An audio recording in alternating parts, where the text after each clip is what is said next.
I want to share a reflection with you because only recently have I reflected on why I'm so animated by race relations. And it's not a long-standing thing. 5 years ago, this was blissfully not on any segment of my mind. But 5 years ago, we were coming to the end of a term of an African American president. Yes, in both cases, a majority of white Americans voted for Barack Obama. And almost all who didn't vote for him would have, were he a black conservative. They would vote for a Tim Scott, a Condoleezza Rice, Tom Sowell. So it's very few people left in America who really are pernicious racists. But over the last 5 years, the woke left, and I will call them left, not even progressive.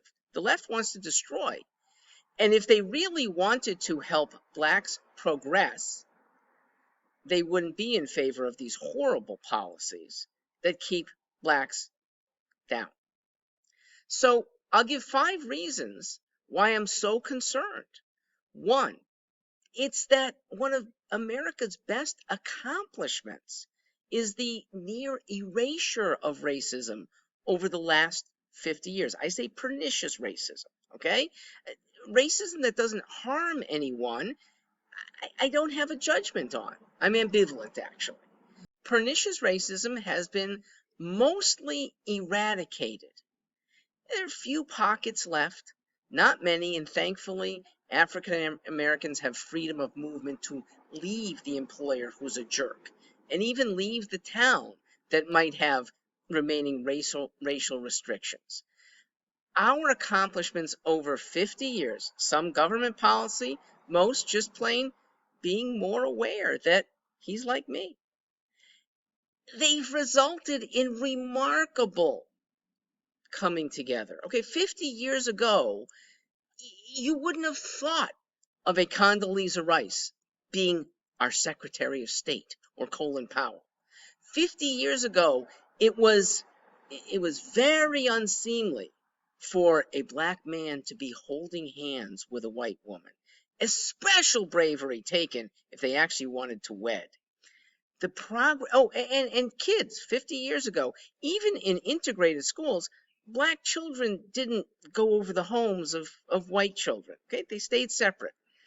We almost didn't fathom the situation of integration that we have now. And I'm worried that that's going away. Number 2, race is affecting policies and laws. And since both are a major component of our lives, I think it's very important. Number 3, it's part of our social lives too, okay? Because the left invokes the word racist almost any time that they don't like a policy, okay? Unless that policy came exclusively from black makers of the policy, okay? There's even one white person involved. It's a racist policy. And someone who might be touting the policy is, no matter what, a racist. It means that non-racists who happen to be white can't speak, okay? Can't speak without then being called by such a damning word. Number 4, it inverts goodness, okay? Good people, non-racists, we who especially want to help blacks who still feel subjugated, we are branded as bad.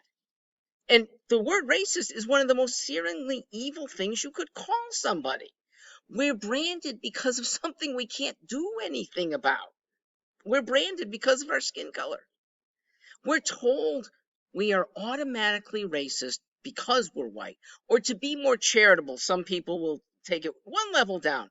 You're different, and so you can't possibly empathize with the black experience. Martin Luther King sought empathy from whites. See our experience, because we know that whites are generally fair, and you've overlooked, at least in the South, what's been happening in Jim Crow era.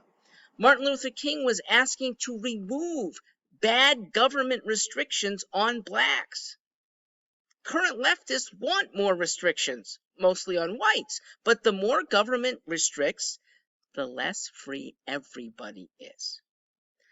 Final reason, it's that this wokeness on the left could very well engender anti-wokeness, or maybe you call it a wokeness on behalf of many Americans who right now are okay with race relations, but they could be searingly worse, okay?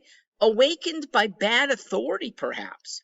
Awakened that whites have had a mild sacrifice for over 50 years, and maybe it's overdue that whites are giving up some job opportunities, whites are losing some education opportunities, whites are losing some grants for businesses, okay? During the affirmative action's early years, I and probably most white people would say that's a reasonable trade-off, okay?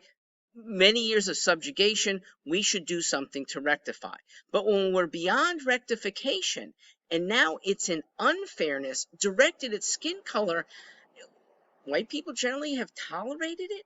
You in the left are making it searing.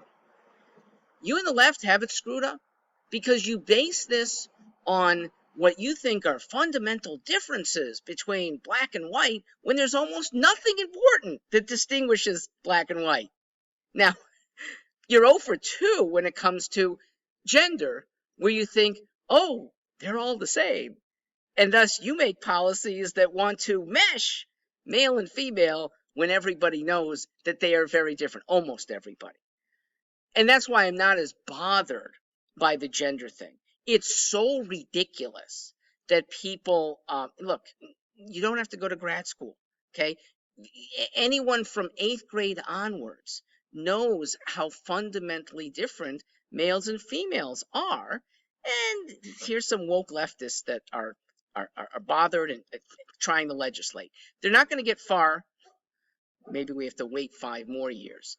But what's happening on the race front, we can't wait to push this back and get back to the improvements that we have made, remarkably so, over the last 50 years.